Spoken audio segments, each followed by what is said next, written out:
Olá, graça, paz e alegria. A porção de hoje, recomendada para a leitura da Bíblia em um ano no plano sequencial, é Jeremias do capítulo 7 ao capítulo 9. Falando um pouco a respeito do contexto histórico de Jeremias, ele inicia o seu ministério profético ainda durante o reinado de Josias. Nós lemos nos livros de Reis e Crônicas e vimos um pouco da história dos reis, então nós já sabemos mais ou menos em que momento isso acontece, é só lembrar daquela leitura que nós já fizemos. Josias foi um rei bom, que acabou adiando temporariamente o juízo de Deus prometido por conta do terrível reinado de Manassés. O rei Josias, ele inicia uma reforma religiosa, que incluiu inclusive a destruição dos lugares pagãos, os altos pagãos, tanto em Judá como em Samaria, que já tinha tido problema com a Síria, mas a Síria já estava começando um certo declínio e o rei tinha certo trânsito porque ele estava mais próximo, tinha certa liberdade, tinha alguns acordos, ele tinha a possibilidade então de encaminhar algumas coisas. Então ele agiu tanto nessa questão da reforma religiosa, ele não era rei sobre o povo que estava em Samaria, mas ele pôde agir na questão religiosa, já que o povo, inclusive, estava com receio das coisas que aconteciam. Lembra quando eles foram para lá e o povo que foi para lá disse que o pessoal começou a passar por problemas e disseram, porque nós não sabemos como é que o Deus da terra age, então tiveram que mandar alguns sacerdotes para que pudessem ensinar como é que o Deus da terra fazia. Nós lemos isso lá, quando lemos em Crônicas, em Reis, e tem essa história, está lá escrito nos livros.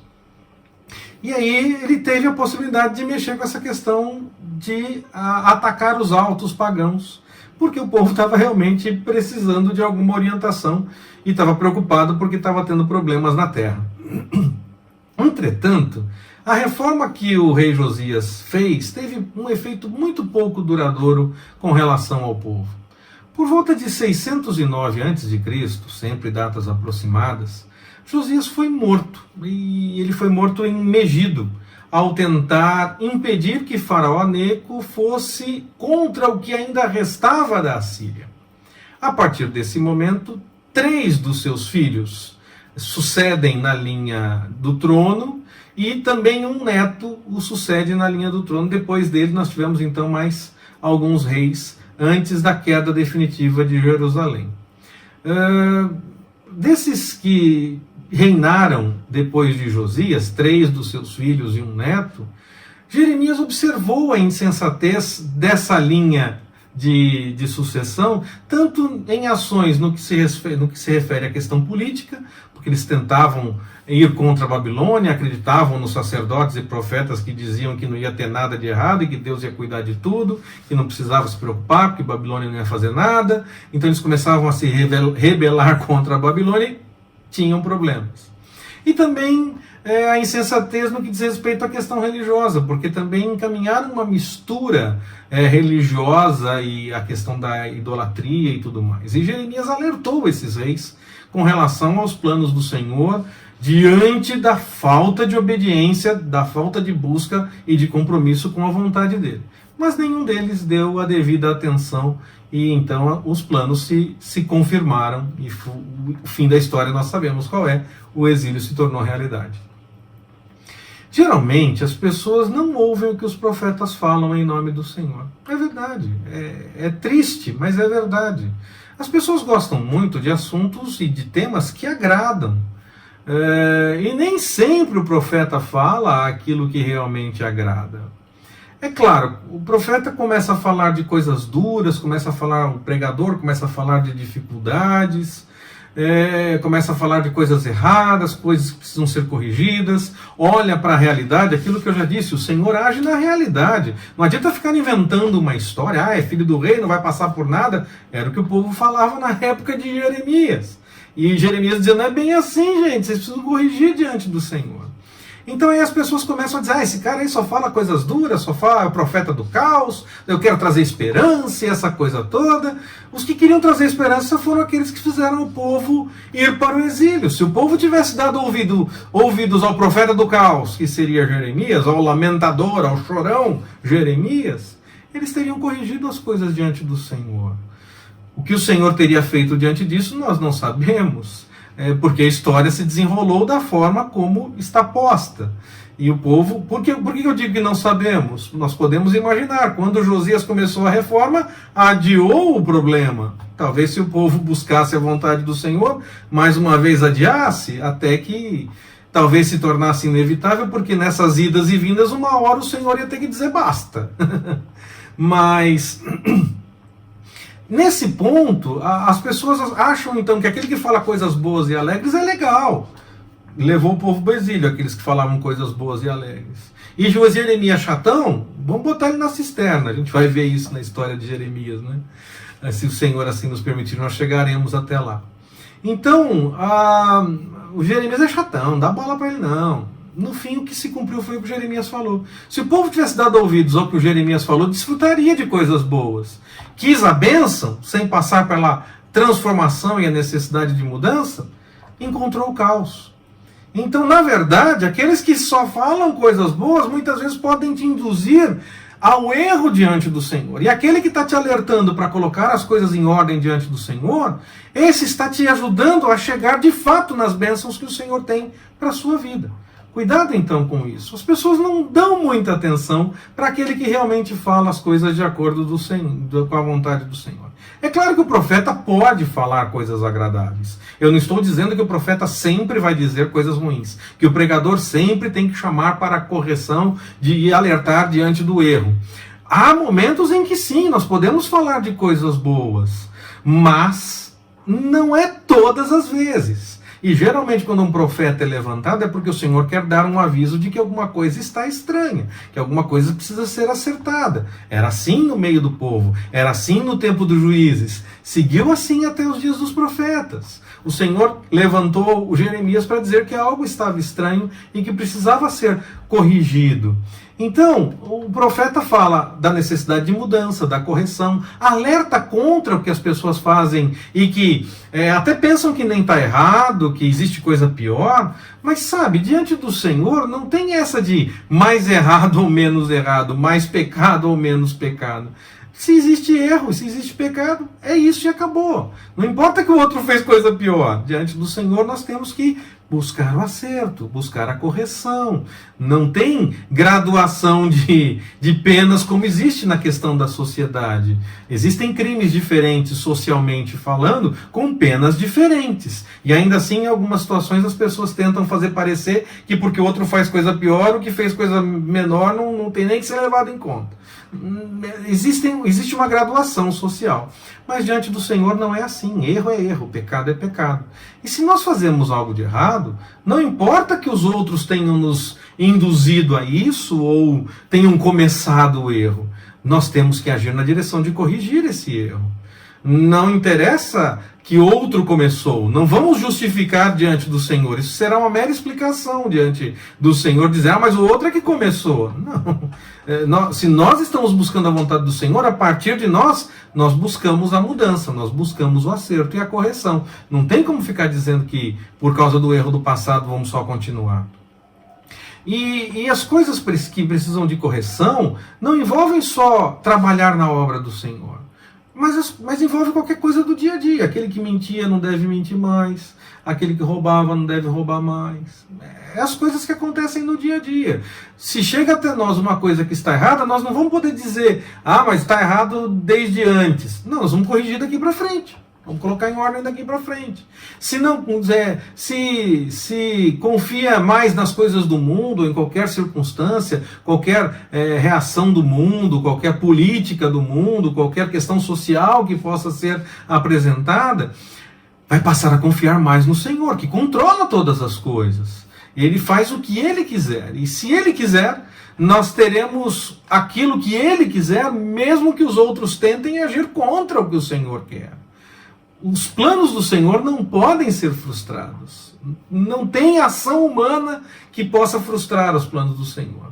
Podem pensar que está tudo programado, tudo planejado, mas o Senhor muda a situação como que por milagre. Entenda isso. Vale para qualquer assunto. Mas qualquer um. Mas tem esse. Qualquer um. Mas não tem mais. É qualquer assunto. O Senhor cuida de tudo mesmo. Ele cuida de qualquer coisa. Façamos nós a sua vontade, Tomemos cuidado para não agir no caminho do erro, anunciemos para as pessoas que elas devem fugir do caminho do erro, deixar o caminho do erro, nada de impor por regra, lei ou o que quer que seja, não é assim que funciona o anúncio da mensagem. Nós damos às pessoas a possibilidade de fazer o certo, elas é que escolhem se querem ou não fazer, e confiemos que qualquer maquinação humana contrária não terá resultado, pois o Senhor cuida de tudo. E mesmo que qualquer maldade pensada venha a se tornar realidade, o Senhor não permitirá que aconteça, a menos que haja algum propósito nisso tudo. Como foi com José, quando nós lemos lá na história dele no livro do Gênesis. O Senhor só permitirá que vá à frente se houver algum propósito. Outra coisa que as pessoas não entendem é que quando nós fazemos a vontade do Senhor, Ele mesmo nos defende e cuida de tudo. Alguns defendem que se nós formos muito bonzinhos, os outros vão nos tratar como trouxas. Pode até parecer fazer sentido, mas se nós somos bonzinhos por seguir a vontade do Senhor, e aí nos fizerem de trouxas por isso, na verdade estarão tratando o Senhor como trouxa. E isso não dá bom resultado. Nós não devemos, claro, ficar parados e esperando simplesmente, a menos que o Senhor oriente que fiquemos esperando, como por exemplo fez com Elias, mandou ficar do lado do riacho. Mas também, como o próprio Elias, quando o Senhor nos dá a devida orientação, nós vamos na direção do que o Senhor nos orienta, agimos na direção da vontade dele e vamos confrontar até o rei, se for necessário, como Elias fez. Então, não ficamos simplesmente parados esperando, só fazemos isso quando o Senhor manda que façamos, e nem sempre confrontamos e vamos agir na direção de tentar resolver, a não ser que o Senhor nos dê orientação para que façamos isso. Vamos enfrentar o rei, vamos enfrentar os profetas de Baal, mas porque o Senhor nos deu orientação para fazermos isso. Se o Senhor nos mandar ficar quietos, nós ficamos quietos. Nós simplesmente agimos de acordo com a vontade dele, fazemos a nossa parte, anunciamos aquilo que deve ser anunciado para que haja correção e deixamos o Senhor agir. Porque se alguém se levantar contra, quando nós estamos fazendo a vontade do Senhor, está indo contra o Senhor. Nada do que nós tentemos ou lutemos vai dar resultado, pode ter certeza disso. E nada do que tentem contra nós também vai dar resultado, porque o Senhor vai cumprir a vontade dele. E mesmo que algo aconteça, como foi com José, será porque há um propósito. Nós devemos confiar no Senhor e não na nossa capacidade de resolver todas as coisas. Nós podemos agir sim, como ele fez contra Acabe, contra os profetas de Baal, mas apenas quando o Senhor nos dá a direção para agirmos. Se ele mandar ficar esperando do lado do riacho, nós ficamos. Sem essa orientação, nós simplesmente fazemos a vontade do Senhor, anunciamos onde há erro e aguardamos que ele cumpra no tempo dele a vontade dele. Isso porque se nós tentarmos com a nossa capacidade resolver as coisas, nós corremos o risco de agir como os sacerdotes e profetas dos dias de Jeremias e misturar todas as coisas. É claro que o Senhor tinha o melhor para o povo, mas ele queria igualmente obediência, correção diante do erro, temor e respeito. Quando os profetas e os sacerdotes dos dias de Jeremias falavam apenas das coisas boas que o Senhor podia fazer e ele pode fazer mesmo, eles esqueciam de recomendar o acerto diante dos erros. Nós gostamos dessas mensagens positivas e abençoadoras, cheias de esperança, mas a mensagem mais positiva, mais abençoadora e mais cheia de esperança que nós podemos ter é olhar para a realidade. Olhar para a realidade. Porque por mais complicada que ela esteja, nós olhamos para a realidade crendo que o Senhor está conosco e que Ele cuida de nós em qualquer momento. Que mesmo no meio da dificuldade nós podemos contar com Ele. Mas para isso nós devemos buscar a vontade dEle, para que possamos desfrutar das maiores bênçãos que nós possamos imaginar, sempre deixando o erro. Uma mensagem que recomenda deixar o erro, então, é muito mais abençoadora que uma mensagem que diga só o que o Senhor pode fazer. Porque Ele pode fazer sim, é verdade, mas vai experimentar aquilo que o Senhor pode fazer, vai experimentar muito mais uma pessoa que deixa o erro e passa a buscar a vontade do Senhor. para desfrutar das bênçãos que o Senhor tem para nós, e Ele tem bênção sim, nós devemos buscar a sua orientação, e não só ficar esperando a bênção. Nós devemos viver de acordo com a vontade dEle, buscar orientação na palavra e viver de acordo com a vontade do Senhor. Muitas vezes, como Jerusalém diante da mensagem do profeta Jeremias, nós agimos achando que é um exagero, quando nós somos alertados a colocar as coisas em ordem. Até pensamos que nem estamos tão errados ou que tem coisa pior por aí.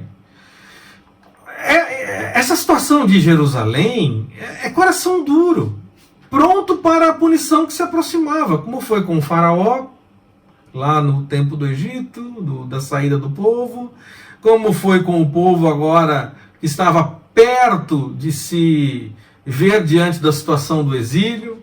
E nós precisamos, observando todas essas situações, tomar muito cuidado, aprendermos com esses exemplos. E aí, então, mudar na nossa vida as coisas que realmente precisam ser mudadas com a orientação do Espírito Santo. E aí, confiando no Senhor e seguindo a sua vontade, mesmo que tentem maldade contra nós, não precisamos nos preocupar, pois o Senhor está cuidando de tudo. E mesmo que o mal se apresente, será com um propósito da parte do Senhor para fazer algo grandioso. Se nós tentarmos agir por nossa conta própria, nós desconfiamos da ação do Senhor e nos negamos a confiar nele. E se nós fugirmos do acerto, se nós fugirmos da realidade que nós temos que corrigir algo diante do Senhor, se negarmos essa realidade, nós corremos o risco de ter mais problemas. O Senhor tem bênçãos para nos dar, mas as pessoas querem chegar até a bênção sem a necessidade da correção, aí não dá certo.